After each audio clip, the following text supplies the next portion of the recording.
Yo, in this episode, we have our great friend Dan Cook back. If you don't remember, he is from Naples, Florida. He does the part-time Patriot Project, teaching people about the Constitution, Declaration of Independence, and many other founding documents. He and I talk about some great topics, including the Tucker and Kevin Spacey interview, the Trump off the ballot in Colorado. We also go into our predictions for 2024. So, guys, it gets very, very good, gets awesome, gets intense, and I want you guys to hear it. So let's go ahead and get into it.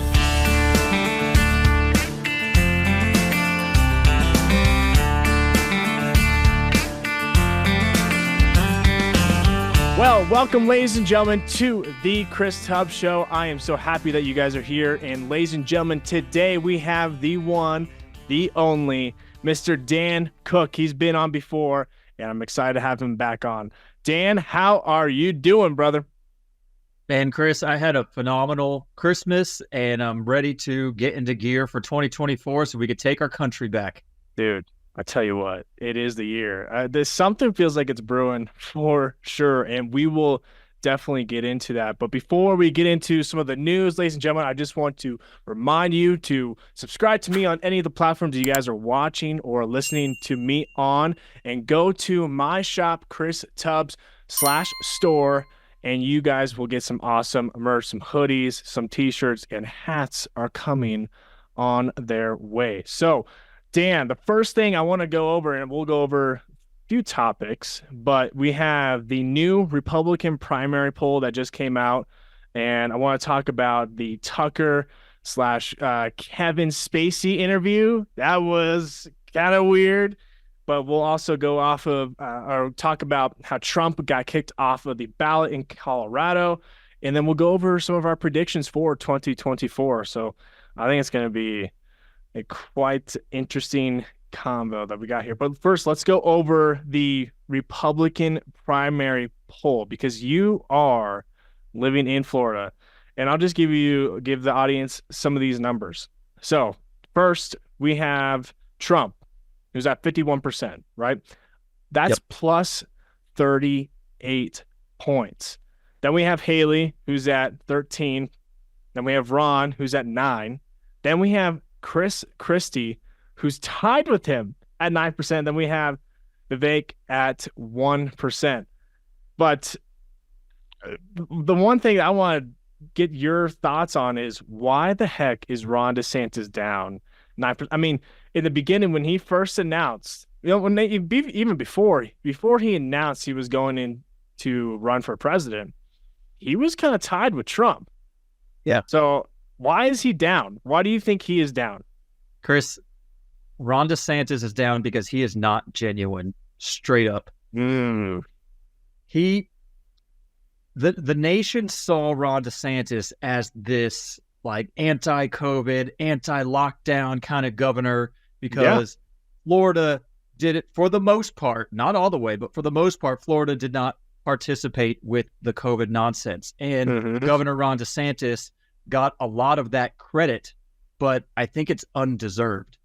And I have personal experience with, in March of 2020, when Governor Ron DeSantis put an executive order in place, which did close beaches in Florida, which did shut down restaurants and hair salons and other businesses in Florida as a result of Governor Ron DeSantis's actions.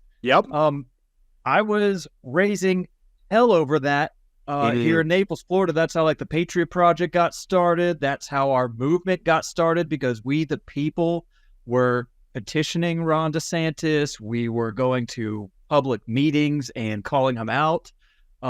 He really didn't take a strong stance against these lockdowns and against these mask mandates until he was able to see that the political winds, that it was okay for him, that it was safe for him to make that stance, because initially he was a tyrant just like the rest. So you're saying that Ron DeSantis pretty much just followed the crowd. I saw back in 2020, Ron did shut down his state. And I think one of the only few governors that didn't was Kristi Noem. and I was applauding her, and it didn't seem like she got a lot of congratulations from everyone else. So look, I like what you said though. It doesn't seem like he's genuine, right? Have you seen that controversy with him and his lifted boots and everything like that? I have not seen that, no. Oh my gosh. So there is a TikTok out there and it got millions of views. I think it probably got around a million likes where it was showing Ron, he was him sim down, and it showed how his boots and his feet just looked completely awkward. It was weird. Like, and it showed the outline of where his feet should be and where the lift should be. And Yeah. it came out as Bootgate because I- it was crazy because then Ron DeSantis went on to PBD's podcast, and PBD asked Ron directly to his face, "How tall are you?" Yeah. And he said, "I'm around 5'10". And people called him out because I think he's only a little bit taller than his wife, Yeah. and she's around like 5'6". So when you said that he's not coming off as genuine, I completely agree because everything that is coming from his camp is not showing that he's genuine. No, it's true. And the proof is in the pudding. And I hear he's got like a pudding gate as well. Um, but the proof is in the pudding with him. You know, Yeah. he only became the anti-COVID, anti-lockdown governor when it was safe for him, which to me showed his non-genuine attributes from the beginning. Yeah. I supported him when he ran for governor again. He was better than the Democrat who was running, who I think was I can't remember their name. I think Nikki Haley or something. But Yeah. he was better than her. But Sure. he could do a whole lot more as the governor, especially right now when he is running for president. And you were just citing the poll numbers where he's only at 9%, 10%. I think his numbers are going down because the real Ron DeSantis is getting exposed, and the American people are seeing him for the politician that he truly is. Yeah. Yeah. Well, I know Laura Loomer is not the biggest fan of Ron at all. And, there was one incident that I saw that just kind of put me off. And it wasn't the beginning of the lockdowns because I was like, well, everyone else is doing that except for, one or two states, whatever. But it was when Ron DeSantis started to stand up for the schools and everything like that. And I just didn't like how he was handling any of the school problems or anything like that. It came off as, I guess you could say, ingenuine. So, I'm not sad about this. I'm not sad about it at all because here's the thing. Ultimately, I trust Trump more than any politician. And guess what? He's not even really a politician, right?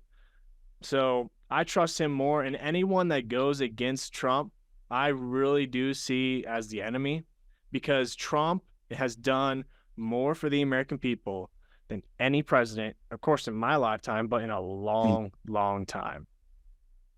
And Donald Trump also, like you just said, he's not a politician. He genuinely represents the American people. That's why he's able to draw tens and tens of thousands of people to every single rally that he does, because the people, we see the bullshit of politics. We see the bullshit of politicians, and year after year, election after election, they've been pulling the wool over the eyes of the American people. Yep. And when Donald Trump has come along, he's the real deal, and we the people see that. So the fact that he's not a politician is so great. I love to see more Donald Trump type people get into office and run for governors, run for city hall, for mayor, for school boards. We need we the people to take back our country, and Donald Trump is leading the way and showing us how to do that. Yeah, I saw one of his ads. I don't know if you saw it. It was on Instagram where I saw it, but it talked about how Sarah Sanders, is that her name? The governor for Arkansas? Oh, Mike Huckabee's daughter, yeah. Yep. She was giving a speech, and she gave the story about how her, Trump, and Melania went to one of the bases overseas on Christmas Day, and the room erupted in hand claps, in excitement for seeing Trump there on Christmas Day. And one of the guys, one of the infantrymen, said, "Hey, Trump, I reenlisted because of you." And Trump said, "I'm Wow. here because of you, son." And that just gave me chills. That gave me goosebumps, man. But people love him, man. I mean, he goes out of his way for the people. And I think that's like what you were saying. That's why he's winning, man. That is why he's plus all these indictments, like there's a reason why people don't want him to run, right? There's a reason why. And I mean, if we can get into it, Trump, he got taken off the ballot in Colorado, right? There's a reason why people are wanting to take him off the ballot. There's a reason. Absolutely, because he's a threat, and he's giving back to the American people, like you're just saying in that story about him surprising the troops. He's giving back to the American troops. He's giving back to the American people by taking on the deep state, by going after child trafficking, by starting to build the border wall. I've noticed something about politics is that, and even at the local level, maybe you might even say, especially at the local level, it seems to attract a certain type of people. Politics attracts the people who are in it for money, people who are in it for their title or notoriety, people who get into politics, they have an agenda, the globalist, New World Order type people who want to cram climate change down your throat, even though that's a guise, that's a cover for carbon tax, and the people who want to push this digital ID on the American people. There literally is a conspiracy and agenda to take down America and to take our rights away. And it seems to me that politics naturally attracts either the selfish, greedy type or these people who have an agenda, who are the corrupt politicians. And so it's so rare to have someone like Donald Trump in office because he doesn't represent that. But it's got to be difficult. And we see this with the indictments, with them trying to pull him off the ballot. The amount of heat that he's taking. I mean, gosh, they're threatening him with multiple lifetime sentences in jail because he's questioning the rigged election of 2020. Right. And that just goes to show you, though, how committed the deep state and the evil people are in advancing their New World Order agenda. Right. They're totally committed. They're all in. And so we, the people, also have to be all in, which clearly Donald Trump is. And I'm excited to see what 2024 is going to bring for the American people. I know it's going to be a year like we've never seen before. Yes. People are already talking about, are we even going to have an election? What's this election going to look like if Trump is not on, the Colorado ballot, or other states might now follow suit? It's going to be a pretty dicey year, I think. I think so too, man. I think so too. And we can get a little bit more into our predictions for 2024, but I agree with you. I think it's going to be something. It is going to be something. So, all right, the next thing I want to get into is talking about the Tucker and Kevin Spacey interview. I sent you the link for it. You watched it. So, give me your raw thoughts. What do you think about it, man? I have to question Tucker's decision on even having that interview with the guy, Kevin Spacey. Okay. Kevin Spacey came off to me as beyond bizarre, like not to be taken seriously as a presidential candidate, which is what he was kind of alluding to. But it felt icky, for lack of a better term. But it felt very weird watching that, and I don't think Kevin Spacey deserves a spot on the Tucker Carlson show. I think I deserve a spot on the Tucker Carlson show. Come on, man. Talking about the 10th Amendment and how we actually start to abolish tyrannical government, because Yeah. that's what I'm all about. Yeah, absolutely. Well, so have you seen the show House of Cards? I've seen maybe like once or twice. I see it on the thumbnails on Netflix. Yeah, yeah. So apparently Kevin Spacey was playing that character in that interview. He was playing his character like the president. And so I was on an X space talking about some of the conspiracy theories, the takes that people had on it. And there were some very, very interesting thoughts. One of them was there's this guy who took the transcript of the entire interview, ran it through an AI program, and asked what its thoughts were on the entire transcript. And it gave a very, very interesting answer. It was talking about how a lot of this talk, this narrative, was from when Jimmy Carter was talking about it, especially when he said fear, fear, fear, like that's what's going on. And then I thought it was very interesting how the character that Kevin Spacey was playing was talking about how he likes Vivek Drain the Swamp, or Swami, or however you say his name. And I thought that was very interesting. So I'll give you my thoughts and then you can comment on it. But Tucker Carlson is smart. He's very smart. We know his views. We know his thoughts, right? We understand where he's at. There is a reason why Tucker would bring this on. And it's not just for some show, which maybe some people thought it was, but I think it goes a little bit deeper. I think it goes deeper than what it's just showing the face value for. So why would Kevin Spacey, in some parts, play his character and then all of a sudden go back into more of a Kevin Spacey type role? That's a little intriguing to me.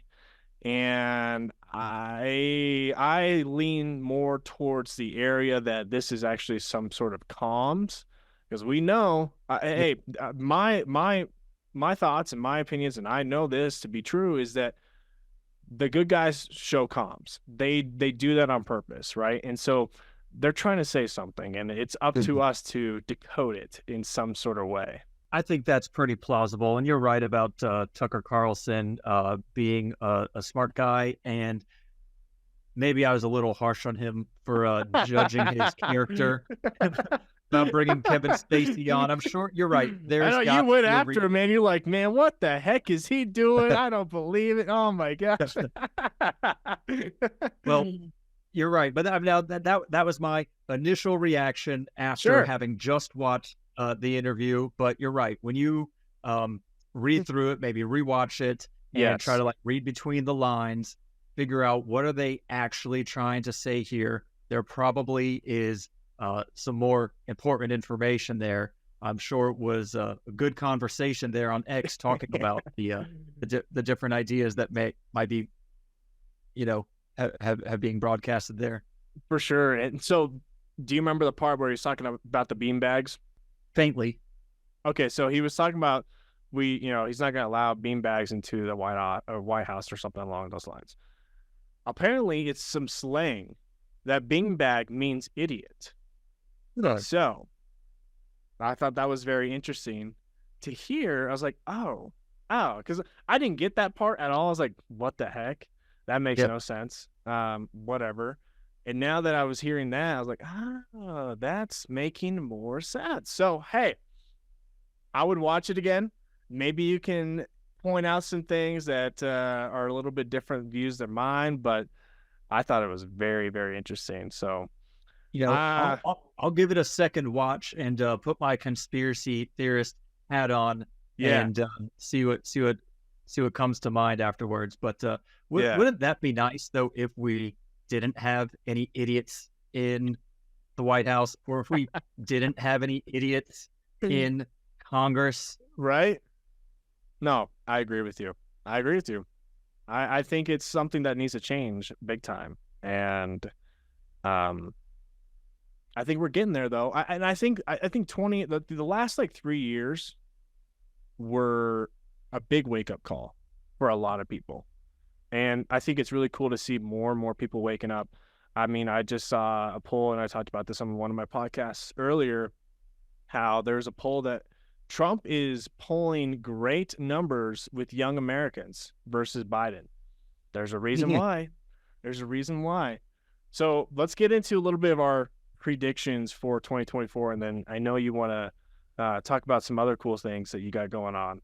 But I think 2024 is going to be a big year, and I think it's going to be big in two different perspectives. I think it's going to be big for we the people because it's going to wake up more people. And then I think it's going to be big because it's going to bring out a lot of, let's just say, intentions from other people. So I think for one, you're going to see a big financial shift to the American people. There's some talk that's going on with Iraqi dinar that's going to be RVing, which is great news. There's some talks about a new financial system that's going to possibly be happening. So I think that's going to be a big part of that. And then you're going to see the deep state, they're going to go all out. They're going to go all out. They're going to try to push as much as possible. And I think they're going to be doing it different, though, because we know already all what's coming forward, right? We know that they brought BLM the last, 6-8 years, every single cycle. We've seen that. We've seen the pandemic scare. We've seen all of the stuff that's going on. I think it's going to be something along with the border. I think there's something going on there. I think whatever's happening with all the caravans that are coming into America, there's something that's going to happen there. I think it's going to be bigger than what happened in 2020. And that might be hard to believe, but something just kind of is adding up to that. What are your thoughts on that, and what are your predictions for 2024? So we do have to look at history to see how it's going to repeat itself. Come on. We saw in 2020 how they used COVID and the BLM riots that summer, and then the mail-in voting, changing election laws by not going through the state legislatures and rigging the election. They did, how long were they planning the COVID pandemic? But yeah, that's why they call it a pandemic, right? They were planning it some time. So whatever, that just showed the extremes that they had to go to in 2020 to keep Trump out of office. And now they're facing the same thing, even though he's not in office right now.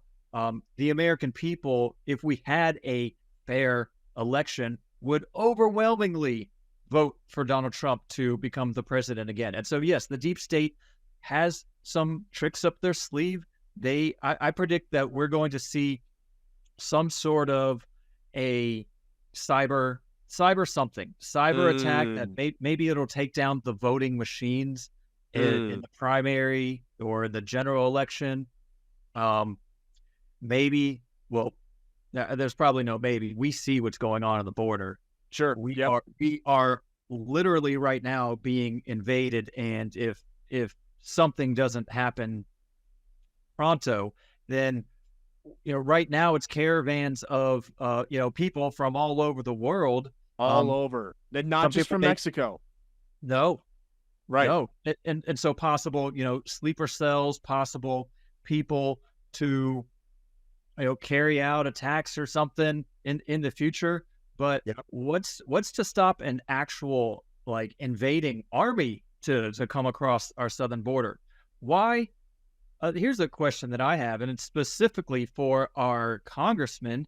Why is our military protecting the borders of Iraq and Ukraine? Why are we sending money to help Israel and Ukraine? And we're sending money to so many foreign countries. Yep. I wonder, and I also see in the news, our troops are getting attacked in the Middle East right now. And I'm going to say something probably kind of controversial here. Do it. Why do we have bases throughout the Middle East? I would like to, if I could wave a magic wand and become senator or even president right now, I would say, you know what? We don't need bases in the Middle East. We need military bases in Texas, in Arizona, in New Mexico. Why are we not protecting our own country? And But that kind of goes back to what I was saying earlier about this deep state that is doing all of these things to prevent Donald Trump from getting into office, because they have an agenda, which is to destroy America, to dissolve the sovereignty of our country. And they're doing that by flooding us with immigrants from all over the world. And so that's the answer. The deep state and the people in power in Washington right now are not allowing the American people to protect our own sovereignty by getting out of entangling alliances in the Middle East, getting out of wars all across the world, and protecting our own sovereignty, protecting our own borders. So I don't know if that answered your question. I kind of went on a little tangent there, but no, that was good. Here's my question, and I might push back just a little bit. Of course. But when Trump was in office, we still had military bases all around the world, right? So are you saying that because of what's happening at the border, we need to pull back even more and bring more of our troops home to protect us there? And that's the reason why you're advocating for more military bases to be, dismantled across seas and bring back here? Is that why you're saying that? Honestly, it is twofold. So Okay. that is the one maybe pressing reason is I do think that we need our own military on our southern border. Northern border as well would not be a bad idea either, but especially there at the southern border to protect our country. But then I also think about, all right, so the sovereignty of America is important. Yep. I will stand up for American sovereignty, but the sovereignty of other nations is important as well. Sure. Let's take Iraq. Last I checked, Iraq has not been voted in as the 51st state. Or Iraq, Ukraine. Iraq or Ukraine, correct. Iraq was not behind 9/11. George W. Bush brought us into Iraq. When was that? 2003? Yeah. 20 years ago? Mm-hmm. If I lived in Iraq or the Middle East, I would be standing up for my country's sovereignty, just like I, as an American, am standing up for American sovereignty. And so I think that I have maybe I have a differing perspective on foreign policy, which really aligns a lot more with Representative Ron Paul and Rand Paul, which is what one of the founding fathers said. I think George Washington said we should have peace and friendship with as many nations as possible, but avoid entangling alliances. So I'm a firm believer in that. But then let's throw something else into here. Let's talk about money. Let's talk about our debt. Yeah. Do we really have the money to be pouring into military activity in the Middle East when we need to be pouring that money into our own security? Right. No, that's a great question, though. And I think here's my thought is if you are able to take care of yourself first, then you can go help people. And obviously, we haven't done that. We have not done that in America. It's obvious how much we are in debt and how much we need more help at the borders. That's obvious. And I'm not just talking about the other little things that are going on in every single day of life. I mean, the homelessness, right? All of the wage gap, all that stuff, all that BS. Like, we need to take care of our culture. We need to take care of our borders. We need to take care of our debt. And that is a huge, huge thing. It's like a codependent, it's like a person that has been hospitalized, right? And is now going to take care of someone that is on their deathbed.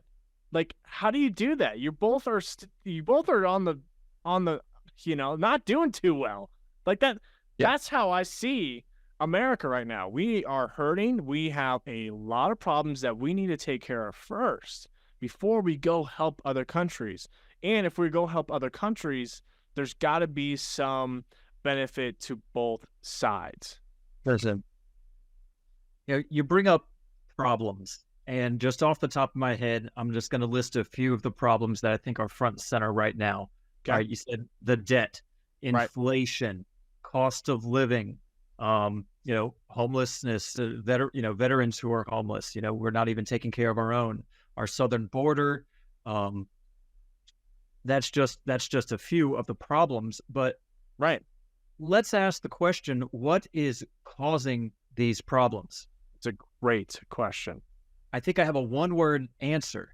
Okay. Government. Government, I think, is causing these problems, or at maximum causing these problems. At minimum, the government is just completely inept at solving problems. And this is where you mentioned the word culture, and I'm glad that you brought that up. Yeah. Because the purpose of government is something that I believe is totally lost on this generation, the last generation, the generation before that. Sure. Our American culture and our heritage is rested upon our founding documents. So that's our Declaration of Independence, which states the purpose of government. It says the purpose of government is to defend our rights to life, liberty, and the pursuit of happiness. Yep. So it's also our American heritage about the Constitution. Yep.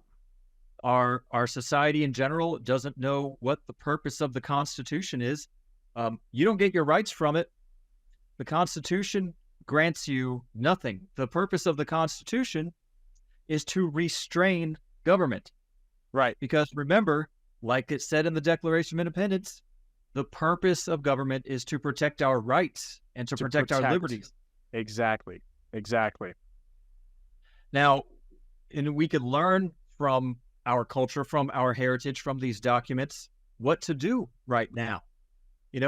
The founding fathers and mothers, they were going through the exact same thing in the 1760s and 1770s of government depriving people of trial by jury. Tyranny.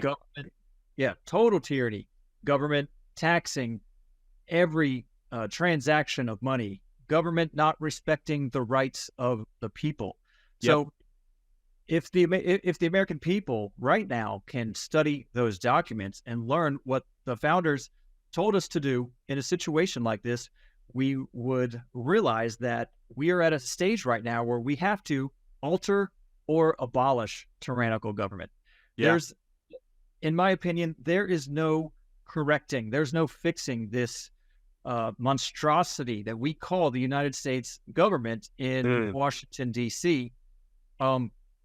Earlier you were talking about our 2024 predictions, and I hear a lot of people talk about civil unrest. People are openly talking about civil war now. Yeah. Some people are openly talking about revolution right now. Yep. And I want to, before I get into maybe a conversation entertaining how those might play out, I think that we maybe have, you might want to call it a last-ditch effort to prevent those things from happening, which would be a revolution, not in the sense of an armed revolution, but Ron Paul spoke a lot about this, which is a revolution in the minds of the American people. And coming back to the Constitution, and how do we actually use that document to restrain the government? Very few people know how to actually do that, and so I think we have a giant learning curve. As the American people, but a lot of the solutions are within that document and within the Bill of Rights as well, and our state constitutions. Here's a question for your listeners. How many people realize that we have a federal constitution? Duh, we all know that. Right. But did you know you also have a state constitution that protects your due process rights, that protects your right to petition the government, protects your Second Amendment rights, well-regulated militia, right to keep and bear arms. The state constitutions protect your rights just as much as the federal constitution does. And so if we could educate the masses, right? There was 81 million plus who voted for Trump. To me, That's 81 million people who need to realize that their state constitution has a clause in there that says we have the authority to instruct our representatives. Yep. Yeah. They serve us. We don't serve them. Yep. That's how it's supposed to be. And it should be the greatest honor to be a representative because you are serving people. Like, that's one of the greatest things. Hello? That's what our government was set up on. And it even says in the Bible that we need to serve one another. We need to love one another. We need to honor one another. And if you have that value for your people, the people that you are representing, you know how much this nation would change? Oh my God, man. It would be radically different. It would be radically different. And I want to point out something that you talked about. How do we get this shift going? And you said that we need to educate people, right? I mean, that's one reason why my team and I were building curriculum for homeschooling parents to bring in these principles. We're going to be doing that. There's stuff that's coming out soon for that. But we need to start at our individual family homes. That's where we start. And I put this on the men. And the reason why I put this on the men is because men are the leaders, right? We know that biblically. We know that just from walking around, men are the ones that get stuff done on the outside. And so if we are able to lead our families in the best way possible, the best way, and I'm talking about biblically, and referencing in the Constitution, referencing in the Declaration of Independence, referencing our bills, our rights in the Bill of Rights. If we do that, man, we are going to see that change. And I truly believe it starts with us men. If we are able to do that, the women will follow. And guess what? The families will follow. And guess what? The churches will follow. If the churches will follow, then the representatives will follow. If the representatives follow, guess what happens in government, man? It changes. So it starts out small and it goes to those levels. Your thoughts? That's how the tide starts turning. And I think it begins with, well, here's how I would like it to begin, is with a full exercise of the First Amendment. Okay. Yeah. The First Amendment protects our religious freedom. It protects your right to worship God as you see fit. It prevents us from having a national religion, which is a good thing. So exercising our First Amendment right of freedom of religion, me personally, I'm not going to tell anybody else how they should practice their religion, but for me, I am going to pray to God for wisdom, for discipline, for strength when I am carrying out my purpose, which is to defend liberty and to defend my family, defend my community, whether it's against, a carjacker or someone trying to break into my home, whether it's against a government official who's trying to prevent me from speaking at a meeting or trying to tell me to wear a mask. And I know that's it was kind of 3 years ago kind of thing, the mask mandate, but I'm starting to see them pop up again in culture.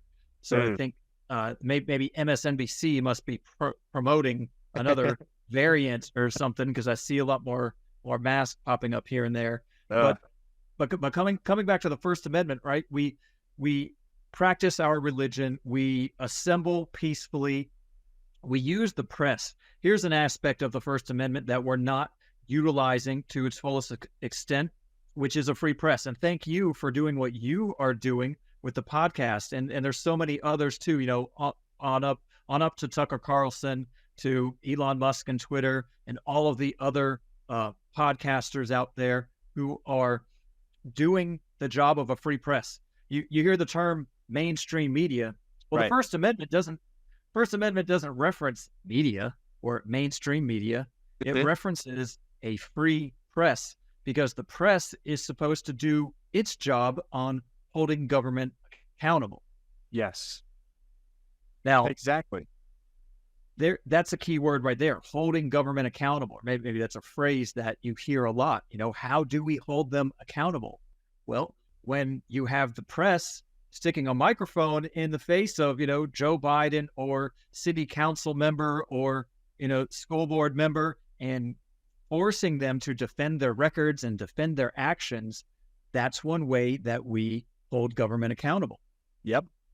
But then let's also talk about the freedom of speech, which I think most people probably relate the First Amendment to freedom of speech. That might be the first thing that would come to the average American's mind.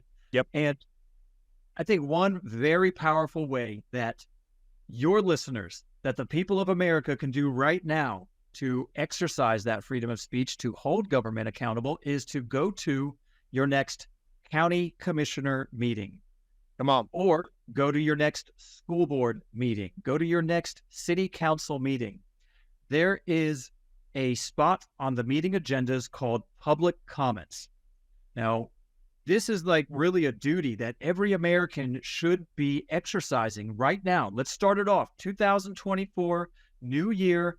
It's time to take our country back. It starts at the local level. So I bet you if every single one of your listeners would open up their search engine, type in their county commissioner, find out when the next meeting is, show up, sign up to speak under public comments, and you have 3 minutes.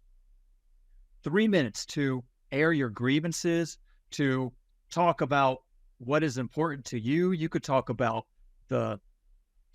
what's going on the border. You could talk about what's going on nationally. You could talk about, the issues that are important to you in your local community. But the public comments at local government meetings is the arena that we, the people, need to get into to start holding government accountable, and then also to start organizing and getting together. The final clause, and I'll wrap this portion up with this. The final clause of the First Amendment says that the people have the right peaceably to assemble and to petition the government for a redress of grievances. Your local government meeting, specifically the county commissioner meeting, is the ideal place to do that, to peacefully assemble, meaning we are going to the meeting. And if you have a petition with signatures asking your politicians to take a specific action, whether it's not violate my rights or whether it's support this legislation or oppose that legislation, bringing these petitions to our county meetings, speaking about them during public comments, and then serving our petitions with as many signatures as possible on them, getting it on the record, I think is one of the main ways that we can start a revolution overnight within the first couple of weeks of January and really get the ball rolling and educate and get the American people to start exercising our rights. What do you say to the people that say, oh, it doesn't matter, it's not going to be heard? It doesn't matter, they're going to do whatever they want to do. I say one person can make a difference. And I know that sounds kind of cliche, kind of, probably people have heard that before. But what if Thomas Jefferson took the approach of, you know what, I'm only one person. Yeah, I've got these ideas of what this Declaration of Independence should sound like, but, they might vote me down or they might laugh at me. This might not work out. Right. Right. What if George Washington took that attitude? We would still be British subjects right now, which some people argue we still kind of are, but that might be for another podcast. But the power that you have, the power that every individual has, is a God-given authority, a God-given right. And sorry, I got a little distraction in the background, but to the people who say that my voice doesn't matter, I'm only one person, just throw that thought away immediately. That's the devil whispering stuff in your ear, because you are a powerful human being made in God's image, created to defend your rights, to defend yourself, to defend your family, and defend your country. If everybody would just take the approach and take the mindset of, I am a powerful human being, I have authority. Government does not have authority. I have authority. You have authority, Chris. the American people do have the power and authority to assert our rights, to run for office, to hold politicians accountable, and to kick them out when they become a threat to our rights, which is exactly where we see ourselves right now. Gosh dang, man, you just got me freaking pumped. Oh man, let's go. That was awesome. That sounded like a speech, bro. Like, come on, you should just go like run or something. I don't know. Do something. Oh, well, that's a great idea, Chris. I'm glad you brought that up. We didn't talk about this ahead of time or anything either, right? No. Yeah, huh? No. So I have been thinking about running for office for quite some time. I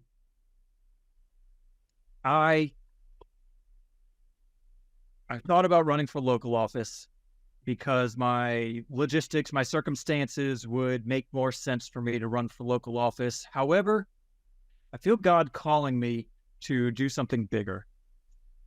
Come on, man. A few years ago, must have been 2019, I was learning to trust in God that He's going to provide for me even when things seem impossible. Yeah. And I'm feeling that same, really it's the Holy Spirit speaking to me. It's that gut feeling that is telling me, don't worry about how it's going to happen. Just be obedient to God, do what you're called to do, and God's going to sort out the rest. And that is precisely where I'm at right now, Chris, because I'll tell you, in my personal life, I feel like I have just recently got out of a season where I almost hit rock bottom. But I also look at America right now. America is very arguably at rock bottom right now. Yeah. So if I'm going to have faith that God is going to pull me out of one season and into another, I've got to have faith that God's going to pull America out of this season too. But He has placed me in a position right now where I'm an influence in my community, where I've been fighting against tyranny for about 3 years now, building up the Patriot Project, doing amazing things with Alfie Oakes at Seed to Table. I became a vice chairman of the Collier County Republican Party. But this is really just the beginning, because I think it's time for Dan Cook to go to Washington. I don't. Oh, baby. I don't have any problems with our current Senator, Rick Scott, but he's no Dan Cook. And what I mean by that is Rick Scott does not understand the 10th Amendment in a way that I do. I don't believe Rick Scott understands the power of the accountability clause, which is the petition reference there in the First Amendment. And it's nothing against Rick Scott, but I believe that it's my time right now. And I say that because I understand the Constitution, and I've been studying it as a layman for about 14 or 15 years. And now is the time where we need somebody in Washington, D.C. who has the guts to say, you know what? The Department of Education, that goes beyond Congress's authority as laid out in Article 1, Section 8. Therefore, it should be abolished, and those responsibilities should return to the states or to the people, which is what the 10th Amendment says. My entire platform, Chris, I should say the majority of my platform is going to be enforcing the 10th Amendment. Yeah. And what I mean by that is we go back to the purpose of government. Yep. The purpose of Congress. The purpose of Congress, their powers are specifically laid out in the Constitution. If all of your listeners would open up their pocket Constitution, because I know every single one of them has one, and read Article 1, Section 8, there are 17 specific powers that are delegated. Delegated meaning those powers are with we the people first, but we delegate it to the government through our Constitution. So what Congress is allowed to do is specifically written in Article 1, Section 8. Have your listeners read through those 17 specific things. Next, read what is called the supremacy clause, which is in Article 6, Section 2, I believe, Section 2 or 3, which says that all laws made in pursuance thereof shall be the law of the land. Have you heard that term, the law of the land? Yep. So the supremacy clause is misinterpreted by many scholars, many people in government. They believe that it means everything, all the laws of the United States are the law of the land. No, they are missing out on 3 key words, which is all laws made in pursuance thereof, meaning all laws which are constitutional are the law of the land. So any laws that Congress passes that are not specifically enumerated or specifically written right there in Article 1, Section 8, are not the law of the land because they violate the Constitution. They are going beyond their scope of duties. So that's why Congress is bloating our budget, and there's so many different regulatory agencies, and our foreign policy is a mess, and the whole country is a mess because the government in Washington, D.C. is operating outside of its scope of duties. Right. So the first step in, kind of like untangling it and reeling it back is a proper interpretation of the supremacy clause. And then it comes to the 10th Amendment, really the 9th and the 10th Amendments. And the 10th Amendment is something that state legislatures, state governors, or local government, county commissioners, city councils can use to say, the federal government is not authorized to create this Department of Education, and they don't have the power to dictate what we do here at the local level. And so if more governors, more state representatives, more local government servants, not officials, government servants, would enforce that 10th Amendment, that's how we start to untangle this mess that our federal government has created. Wow. That is so powerful, and I'm pumped, man. I tell you what, man, I endorse you, and if I were in Florida, I would vote you in 100%. So I want you to win. I want you to go and do this. And I think you said a very powerful line. You said that you're going to have God be your source, and you're following his footsteps in this and trusting in him to be your provider. I think that's key, man. I think that is key. And let me tell you something. When you officially are ready to go for it and you get all the paperwork, everything all settled, we'll get you back on here, man, and we will definitely do a in-depth reason why you're going after this and some of the issues that you want to tackle for sure, because, man, I think we need it. We need people like you that study the Constitution, that knows what is saying, and like not just what is saying, but the original intent. And I think that's very, very important, because not a lot of people, like you said, are interpreting it in a very, let's just say, original, I guess you could just say the original idea, what the founding fathers wanted. So, man, yeah, I'm pumped, man. I'm ready to go vote you in right now if I could, because it's what we need. It's what we need. It totally is. And I'll end with this, Chris. And I really appreciate the words that you just said. Your support definitely means a lot to me. And I'll certainly come back on the show and we'll expand more on Dan Cook for Senate's platform. Come on. Definitely going to keep praying on it, and end up end this year with some prayer and figure out what my direction is. But I'm really feeling it because, like you said, you're talking about the founders' intent of the Constitution. I've been studying this since 2007. I love the Constitution. I actually have ancestors who fought in the Revolutionary War. That's so awesome. I have ancestors that go back to the Mayflower voyage and the Mayflower Compact. So I literally have liberty in my blood. But but final note I wanna just leave your listeners with is the original intent of the senator, actually. Come on. So we have what's called a bicameral legislature, which means there are two different houses. You have the House of Representatives and the Senate. Yes. Both together, they make the laws that go to the president's desk and who then signs them into law. Now, the House of Representatives has always represented the people, and the number of representatives has always been based on population. Right. The Senate, the Constitution says 2 senators per state. There's no way around that. That's how it is.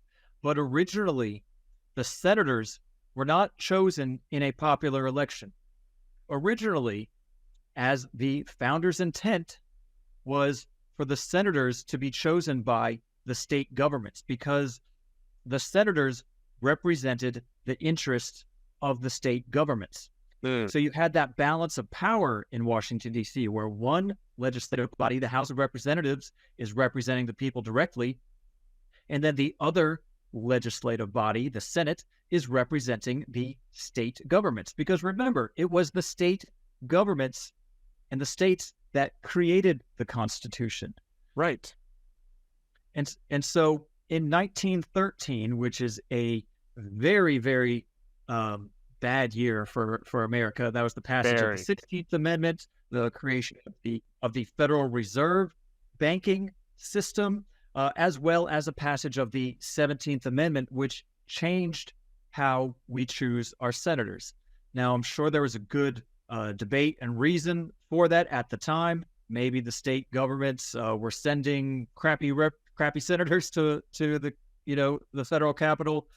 I don't know all of the history behind the passage of the 17th Amendment, but I will tell you this: as the senator for Florida, I would be representing the interest of the state government as well, in a capacity of the 10th Amendment, because the federal government is bloated. It's trying to do way too much. It's well beyond its scope of duties, and it needs to be reined in. And that's the basis of why I am strongly considering running for Senate. I love it, man. This is awesome. I'm excited. I'm pumped. I think people are going to love this. I really do. So, all right, man. Well, where can people follow you, find you, get in contact with you? Right now, the best way to get in contact with me would be to go to parttimepatriotproject.info, and there's a little, like a contact me button in the bottom right-hand corner of the website. And so that's a way to send me an email. I'm also Dan Cook 1776 on Instagram. And you could always come find me at Seed to Table in Naples, Florida as well. I peruse that area as well, because that's where the movement started here in Naples. Nice. Okay. Awesome, man. Well, I think that's good. And if you want to do any more spaces on X, we should definitely talk about it, because I think that's going to be a big platform that you should go on for this kind of campaign trail. If you go for it, I think it should be a good thing for you. Yeah, I'm definitely open to exploring that. Yeah. All righty. Well, ladies and gentlemen, I will put all of his links in the description, in the show notes, so you guys can go ahead and just contact him directly. We thank you guys so much. If this has given you guys any value, some sort of value, I want you guys to go ahead and share this with any of your friends, any of your family members that would like it as well. That is the best way to help me get the truth out, ladies and gentlemen. And remember, you guys can always go to christubbs.com/store, get some patriotic merch. That's going to help me with the future projects that I have, like supporting our amazing friend here, Dan Cook. So, ladies and gentlemen, if you guys like this, go ahead and subscribe, and we will see you in the next episode. Thank you, Dan. You are awesome, man. My pleasure.